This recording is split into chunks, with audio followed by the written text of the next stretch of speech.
Bonjour chers téléspectateurs de Regard Biblique, avec vous, votre animateur frère Emmanuel Marc-André. Aujourd'hui, nous avons un sujet qui nous tient à cœur, comment adorer Dieu en esprit et en vérité. Accueillons notre invité, frère Marc-Joseph Emmanuel, et commençons par définir ensemble ce qu'est l'adoration selon la Bible. Bonjour à tous, ravi d'être ici pour discuter de ce sujet crucial. L'adoration selon la Bible est un acte profond de reconnaissance et de louange envers Dieu. C'est offrir notre cœur, notre esprit et notre être tout entier à notre Créateur. D'accord. Maintenant, pouvez-vous nous dire quand est-ce que cette expression a été mentionnée pour la première fois dans la Bible? Cette expression a été employée pour la première fois par le père de la foi, Abraham, dans Genèse 22 versets 5 et 6.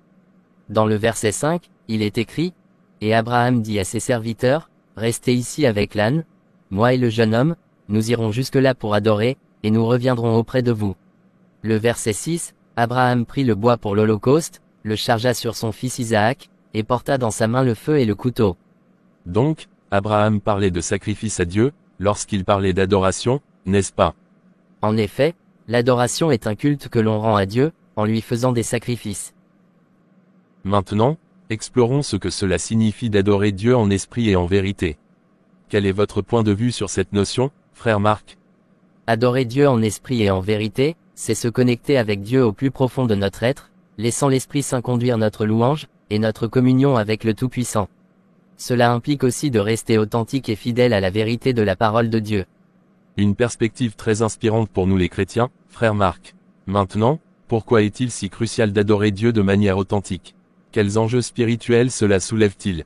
Adorer Dieu de manière authentique est essentiel car cela reflète notre sincérité, et notre engagement envers notre relation avec lui. Sans authenticité, notre adoration risque de devenir vide de sens, et ritualiste. Il faut savoir que Dieu recherche des adorateurs qui le louent en esprit et en vérité. Merci pour ces précieuses réflexions, frère Marc. Maintenant, tournons-nous vers les principes bibliques qui peuvent nous guider dans notre adoration. Quel verset ou enseignement biblique vous semble essentiel à ce sujet? Il existe de nombreux passages bibliques qui nous rappellent l'importance de l'adoration sincère et pure, tels que Jean 4 versets 23 et 24, où Jésus parle de l'adoration en esprit et en vérité. Nous devons également nous appuyer sur les psaumes et les louanges de l'Ancien Testament pour nous inspirer dans notre adoration. Merci, frère Marc, pour ces éclairages pertinents. Continuons notre débat en explorant comment nous pouvons cultiver une attitude d'adoration dans notre quotidien. Quelles pratiques ou attitudes recommandez-vous à nos internautes pour renforcer leur adoration envers Dieu? Pour cultiver une attitude d'adoration au quotidien, il est essentiel de pratiquer la prière régulière, la lecture de la parole, la méditation et la louange. En restant en communion constante avec Dieu, nous nourrissons notre relation avec lui, et nous nourrissons notre adoration en esprit et en vérité. Frère Marc, nous allons prendre une pause pour souffler un peu, et de retour nous continuons. À tout de suite. À tout de suite.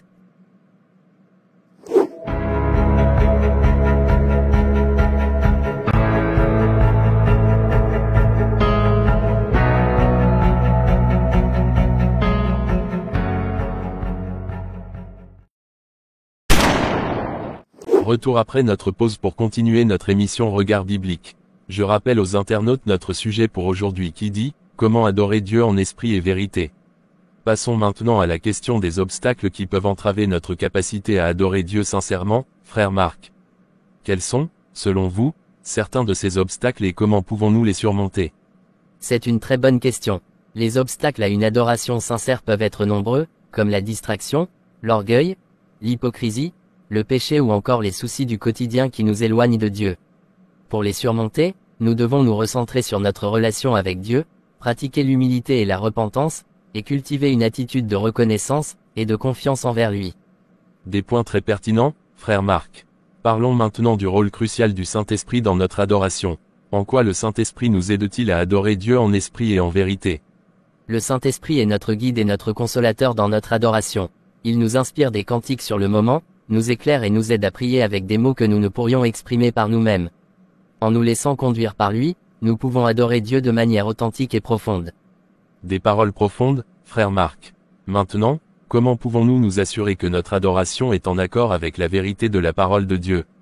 Pour que notre adoration soit authentique, elle doit être fondée sur la vérité révélée dans la Bible. En méditant sur les Écritures, en nous laissant guider par l'Esprit Saint et en restant humble devant Dieu, nous pouvons nous assurer que notre louange et notre culte lui sont agréables et conformes à sa volonté. Continuons notre débat en explorant comment l'adoration peut impacter notre relation avec Dieu et avec les autres, frère Marc. Quel rôle cette pratique spirituelle joue-t-elle dans nos interactions et notre vie quotidienne? En effet, l'adoration véritable peut renforcer notre intimité avec Dieu et nous pousser à manifester son amour envers notre prochain. En louant Dieu avec un cœur sincère, nous sommes transformés pour refléter sa grâce et sa compassion dans nos relations avec les autres. Donc, quand un chrétien n'aime pas son prochain, c'est un signe qu'il n'est pas un vrai adorateur, n'est-ce pas? Oui. Et pourquoi? Parce que l'adoration lorsqu'elle est vraie nous garde dans la présence de Dieu. Or, dans la présence de Dieu ce qui domine, c'est l'amour. Parfait. Abordons maintenant la question de la musique et du chant dans l'adoration chrétienne. Quelle est la place de ces expressions artistiques dans notre culte en esprit et en vérité? La musique et le chant sont des outils puissants pour élever nos cœurs vers Dieu et exprimer notre adoration. Ils peuvent créer un environnement propice à la rencontre avec le divin et nous aider à nous connecter avec Dieu de manière profonde et émotionnelle. Merci pour ces réflexions enrichissantes pour nos internautes. Parlons maintenant des défis courants rencontrés pendant notre temps d'adoration, notamment les distractions et les pensées errantes.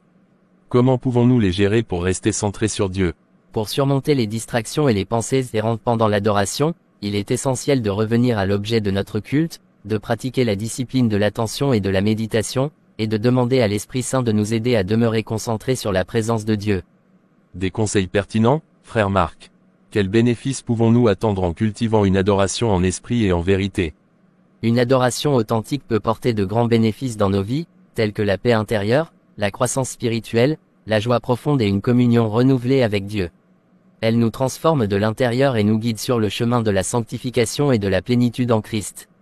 Merci, frère Marc, pour cette réponse.